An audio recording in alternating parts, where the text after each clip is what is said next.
welcome to the One Chance Coaching Podcast. My name's Claire and I'm going to be chatting to you today.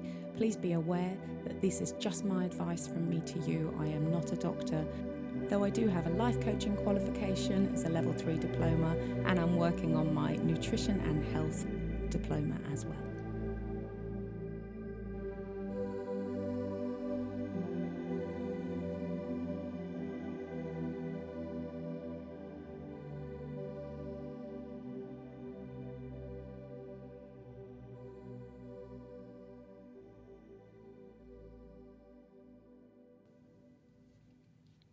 Hello, my darlings. How are you?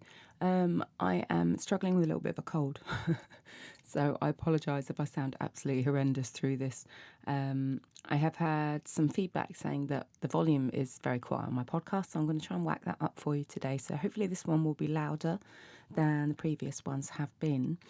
And again, I apologise for any sniffles or sneezes or anything else that might happen while I'm recording, because like I say, just not feeling terribly great.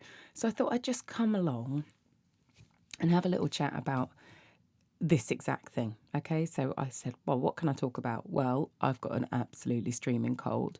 And so I thought, well, why not talk about that? Why not talk about what happens when you get sick? And I am struggling with a little bit of guilt, which is something that I am almost professional at, struggling with guilt.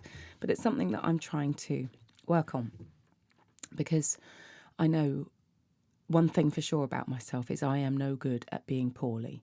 Now, I've had quite a lot of surgery in my life. I've had 2 cesarean sections. Both my babies were C-sections. The first one was after a 46-hour labour and about 2 hours of pushing, and the baby had switched, so she'd gone back to back.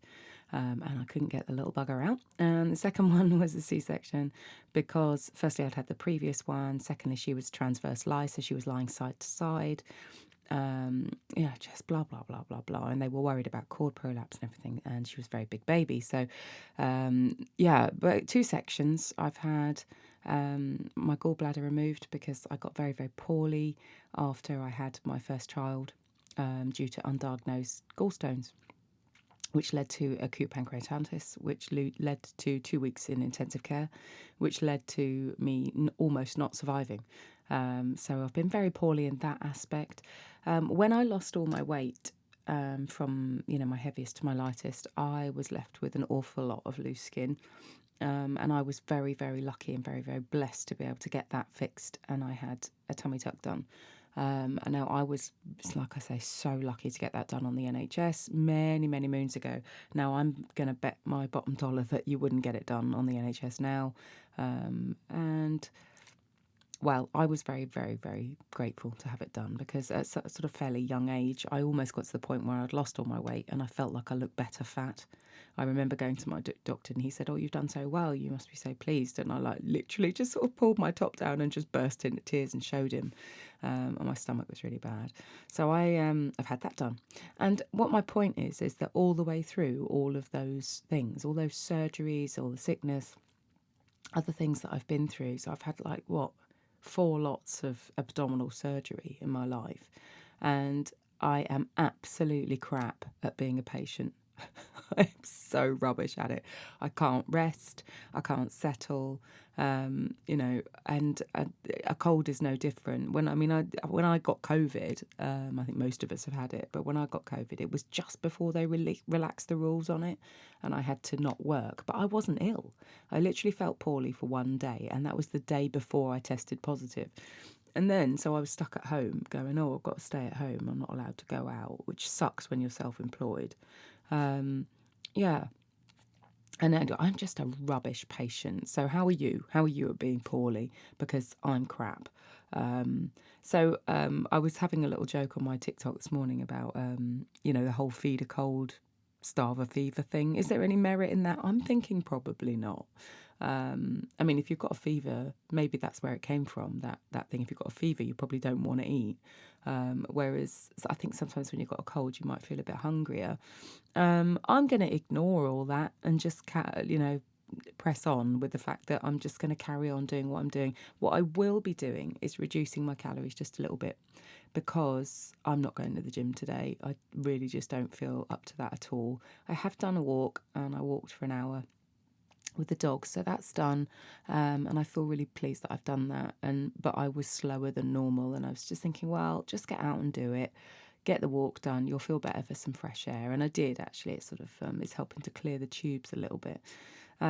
So yeah, but I think over until I'm feeling better and I'm back to the gym and all that sort of stuff, I'm going to just reduce my calories down a little bit, because I'm going to be less active. So therefore I'm going to need less, because I will be burning less, and that's going to be what I'm going to do. I'm not going to go silly low, but maybe just drop it by a couple of hundred calories, cut out a couple of snacks, and eat good, really nutritious meals. The other guilt thing that I think a lot of us struggle with is the not going to the gym thing. Now, I am the worst for this. If I don't go to the gym, I feel like I'm letting myself down. I feel like I'm losing it. I feel like I'm going to lose the progress. This is absolutely not true. I've done quite a lot of watching of personal trainer videos and things like this, and done a lot of reading.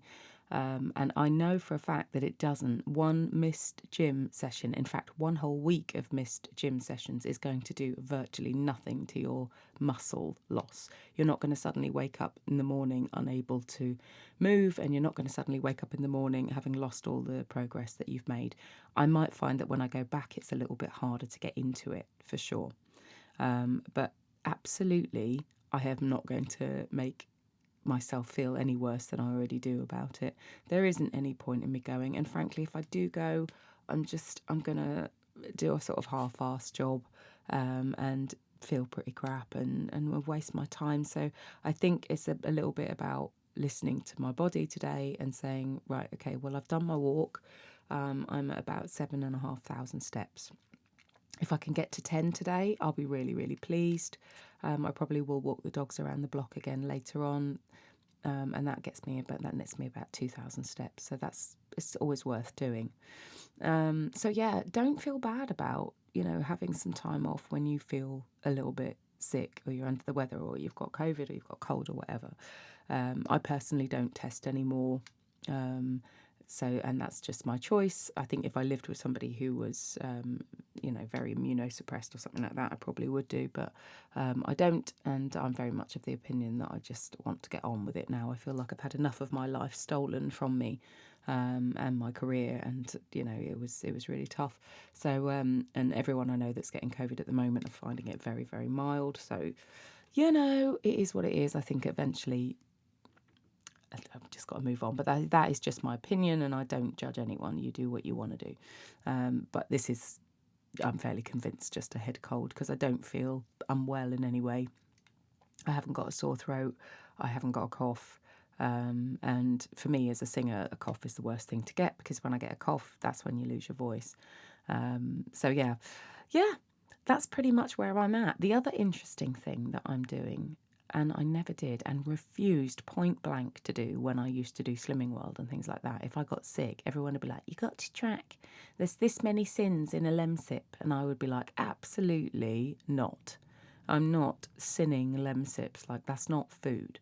And actually, sins, if you're listening to this podcast for any length of time, you'll know that I don't believe in sins. I think it's a nonsense. There's an outside chance I'm going to sneeze in a minute. If I do, I'll try and pause. But I know I don't believe in sins. But there are 20 calories in a lemsip. So what I did this morning, and this proves how far I've come, is that I tracked 4 lemsips before I'd even got anywhere. So I was like, I've got 80 calories, so which means I can have my lemsips. And I didn't think they were really doing anything, because I don't feel very unwell.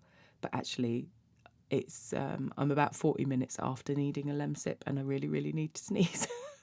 I apologise if I'm really snotty and it sounds disgusting down the in your headphones, guys. I do apologise.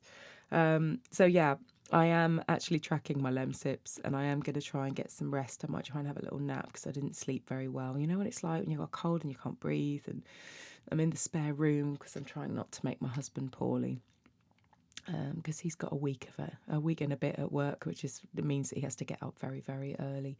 So I'm trying to just sort of keep it to myself and squirrel myself away in my office, which also has a little single bed in it. So that's what I'm going to do.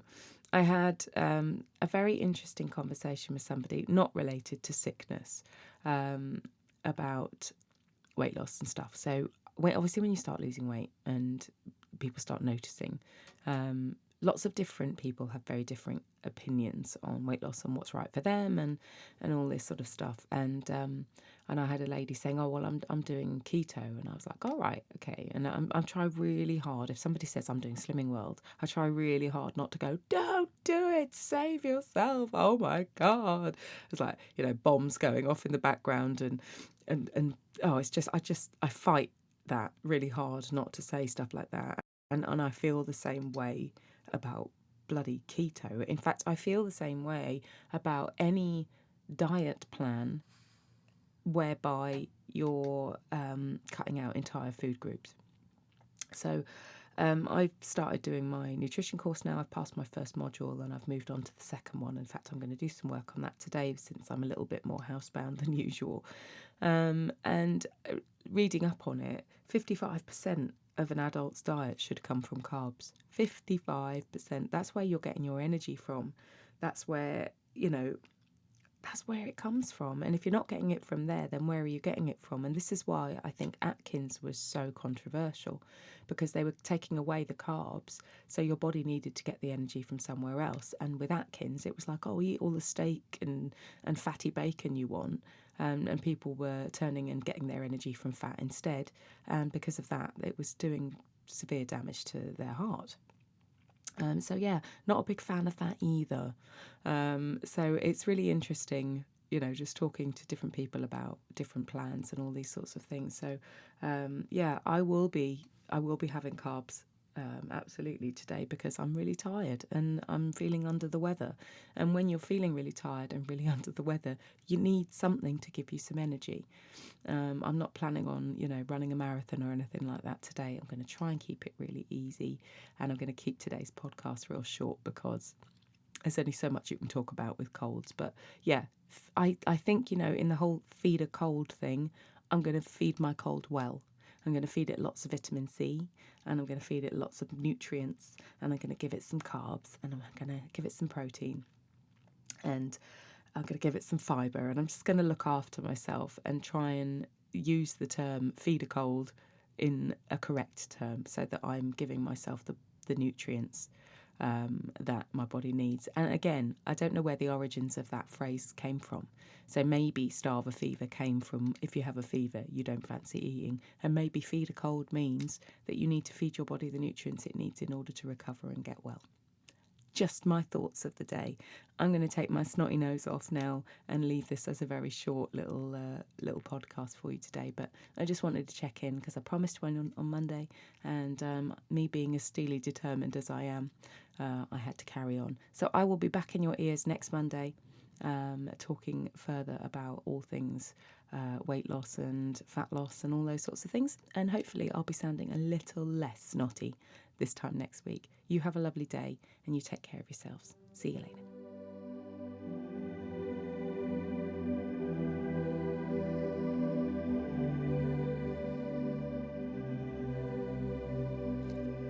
Feel free to come follow me on TikTok. You can reach me there at Claire's Team RH Journey. I hope to see you soon.